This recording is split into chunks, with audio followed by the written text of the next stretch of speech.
Yahoo! You guys get with Josh and me alone. Alright, so it's been quite a few months since I've posted anything.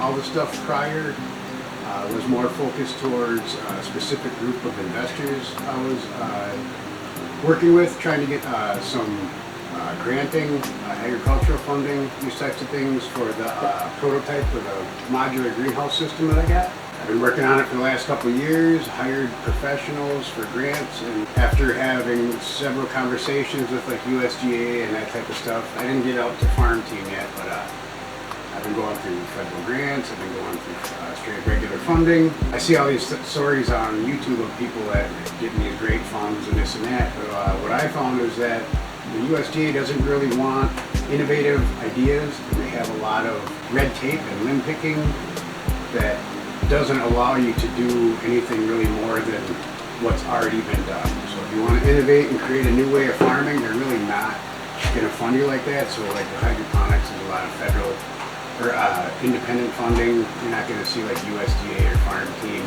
supporting these types of things, at least not where I'm at.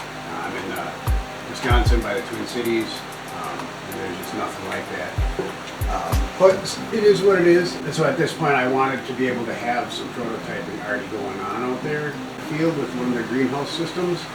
I do have my daughter's tiny house going up. And, so it's been kind of this balancing thing. I wanted to do a prototype, but I also wanted to build a tiny house for my daughter. So I opted for the tiny house for her since she's 18 now. But I am still able to move some of this stuff forward. And I'm going to start making videos more regularly. Like I said, the last videos I had up to this point I'm going to leave on there, and I am going to do some additional type videos as far as that goes. It's really not going to be my focus. My focus at this point is now going to be journaling and videoing my journey through greenhouse propagation, year-round propagation. So like indeterminate, growing like peppers, cucumbers, those types of things year-round. What type of differences am I going to have to, what hurdles am I going to have to deal with in that process? And so I didn't get to build any prototype outside, and because of my accident and injuries, I've been kind of locked into the house anyway. So I converted part of my garage into an indoor grow room.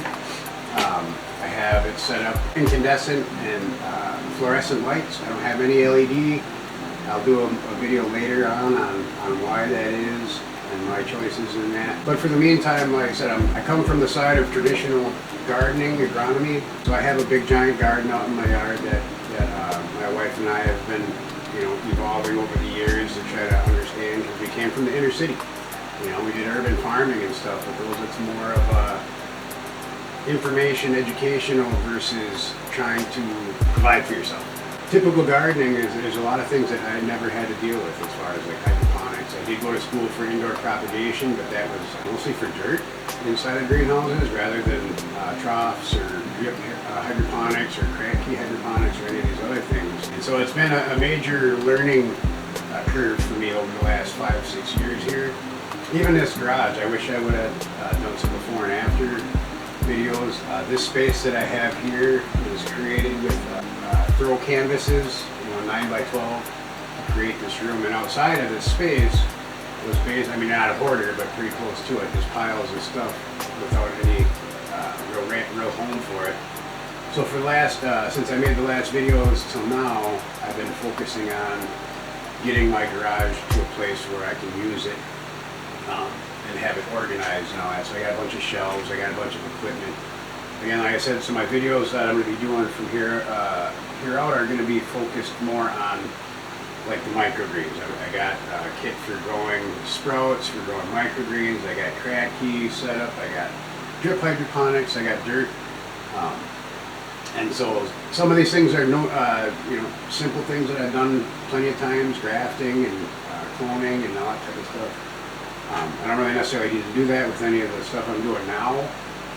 But I also have other things that are kind of tangential to the gardening that I want to put videos up that I've never done before myself. And so a lot of these things are me just going to be stumbling through to try to get the benefits of these additional things like organite, electroculture, and these ideas in a garden I've seen other people do. I'm going to go ahead and try to make my own electroculture. There's lots of information. There's a university in the UK that is out there right now. So a lot of these things, ideas that are considered theories in the US that are being utilized other places to great advantage. Biogeometry, all of these things, how they can benefit. They've done experiments with biogeometry and Abraham, different types of hydroponics, and so my intention is try to figure out how I can optimize the space for the most food production possible in the small space that I have. And so I'll take everybody around and kind of show you. One of the ways I'm going to try to be making an additional income to support, I'm going to start printing out 3D parts for hydroponic equipment, growing. Some of the stuff that I have that I'm going to be working on, this is the stuff I got to make the organ. And actually my first project is there. If you look up Mike Van Doozy, the Keep On Growing, he has a crack key system that is a rain gutter, and he just puts boxes in the ends and drills holes in the top and uses the little cups for hydroponics. And so rather than having just a regular end, I thought I'd mess around and try to make an organ setup like that, with organ on the sides as the plug rather than just something 3D printed or formed like that. So that's one of the projects I got coming up. So there's my ionic silver maker. I'd like to use that for sterilizing and antimicrobial needs. The electroculture, I'm going to have do some videos on that. This is bio signature from the biogeometry. And it's like, if you've ever seen that video or that art installation where on the side it's just a bunch of random stuff, and then as you turn and go around it, it turns into like a bird or something. That's the same concept as what these signatures are. That in three-dimensional space you wouldn't recognize that, but if you go along the side of it and look straight at it, this is what that image would make. And this one is specifically for mental health, anti-anxiety, that type of stuff. And then the electroculture, the sacred cubit, and rolling these around different types of woods and stuff, and just seeing what happens. If nothing happens, nothing happens. If it helps, it helps. It seemed to work good in my garden, but I've never done it in insides. I'm also working on doing the microgreens. I've already made several mistakes, and I'll be making a follow-up video on that.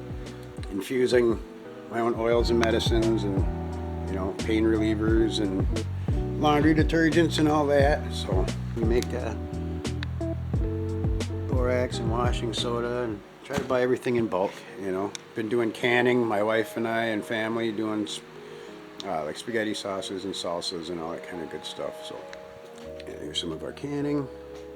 This is all newly organized. Like I said, I had this place in a complete mess for quite a while. But here's a growing area. I don't have all the lights on. Everything is, for the most part, still in germination, or just barely cracking the surface here. So I got all my carrots in here. I'm going to be putting in onions. I got some purples already started here. I have to finish over here. The seeds are just germinating. That's actually going to get done today after I'm done with this. This is another thing that I'm going to finish setting up here. I got some bigger heads of lettuce that are going to go in on the bottom, so I'm going to mount this up on here underneath there, and then the top two will function off the lights all around. So I got T2 and T5 agro fluorescents, the 6500s in these two. In this one I have T8, so I'm going to be modifying that down to T5s, and that's the 10,000 and 6500. And these are high pressure sodium, 150 watt, 400 watt metal halide, to try to get all the spectrums as much as possible. I do have a microgreen station here, sprout station. I got some of these started in here, seeing how those are going. I kind of messed up, but when I first put these on there, yeah, I gotta let them dry out. They're still going, they're still good. And here's the lettuces that are prepping for the hydroponic tower over there. I have another one I can put together, and then I have these drip hydroponics that are directly under the lights. And then I have dirt plants going. I got potatoes, herbs, and the little crack key jugs. I got tomatoes, and then in these ones I got dirt. I got tomato and pepper in each one. There's 2 holes on the top of this lid. One's for tomato and one's for pepper. And then we're gonna let those grow up the wall. All of the lights are all on ratchet strap type things that you can adjust, lower and raise as necessary to give a good direct light and all that. So, and again, I cannot stand plastic, and I have been absolutely beating myself up trying to avoid plastic to do this, but I finally came to the conclusion that I need to start somewhere and get going on it, and I can't fabricate something that I don't know what my needs are. And so I'm going to do each type of everything and find out what works best so that I can create vessels that don't require plastics or minimize plastics. Glass containers, I got a plastic sprayer, but you know, there's not really much choice in there unless I go buy a $60 atomizer, right? But all of these things are to create a system that can be complete with the greenhouse. So when I drop off a greenhouse, I don't want to have people intimidated and not have a way of using it, you know. And that's why I like the Keep On Growing channel. This is actually a lot of inspiration from that in this here. It kind of gave me the starting place that just do it, you know. See what works, grow in whatever you got, and go from there. I mean, like I said, it's growing food with all the recalls and all these other things going on right now in the industry. Decentralization has always been my goal, my intention, my thoughts on everything. You know, when I was 13, I worked for a 96-year-old farmer. He was the last of a group of micro farmers that he claims was destroyed by subsidies. And so that's what I want in my community, and as much as I can reach. The reservation, you know, these places where they don't have dirt where they can grow properly, it'll give them an opportunity to be able to grow that in the right way. So, all right, I'll be following up. Have a good day.